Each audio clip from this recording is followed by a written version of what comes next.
Shane Nigam നായകനായ ദൃഢം, ഭൂതകാലം എന്നീ സിനിമകൾ തന്റെ കഥകൾ മോഷ്ടിച്ചുണ്ടാക്കിയതാണെന്ന ആരോപണവുമായി തിരുവനന്തപുരത്തെ ബിജെപി കൗൺസിലറും മുൻ IPS ഉദ്യോഗസ്ഥനുമായ ആർ ശ്രീലേഖ. താൻ കുറെ നാളുകൾക്ക് മുൻപ് മാതൃഭൂമി ആഴ്ചപ്പതിപ്പിൽ പ്രസിദ്ധീകരിച്ച കരിങ്കുടി പോലീസ് സ്റ്റേഷൻ എന്ന ചെറുകഥ മോഷ്ടിച്ചതാണ് ദൃഢത്തിന്റെ മൂലകഥ എന്ന് പറഞ്ഞാൽ ഒരു തെറ്റുമില്ലെന്ന് ശ്രീലേഖ പറയുന്നു.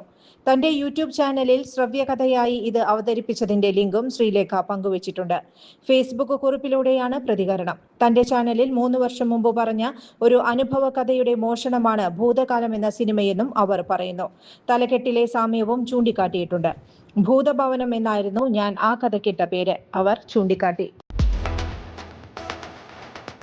17 വർഷത്തെ ഈവന്റ് മാനേജ്മെന്റ് രംഗത്തെ സേവനം ജനശ്രദ്ധയാകർഷിച്ച highlook party planet and events വടക്കാഞ്ചേരിയിൽ wedding catering service, birthday decoration, haldi property rentals, corporate event, exhibition, inauguration, travel tourism, photography and video, honeymoon package എന്നിവ ഇനി ഞങ്ങളിലൂടെ ആഘോഷമാക്കാം.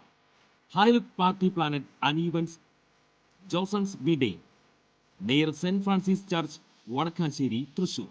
ഫോൺ 9497558576 9745451369. കൂടുതൽ വാർത്തകൾക്ക് ഞങ്ങളുടെ ചാനൽ സബ്സ്ക്രൈബ് ചെയ്യുക. ഫേസ്ബുക്ക് ഫോളോ അപ്പ് ചെയ്യുക. വാർത്തകൾ വേഗത്തിലറിയാൻ എനി ടൈം ന്യൂസ്.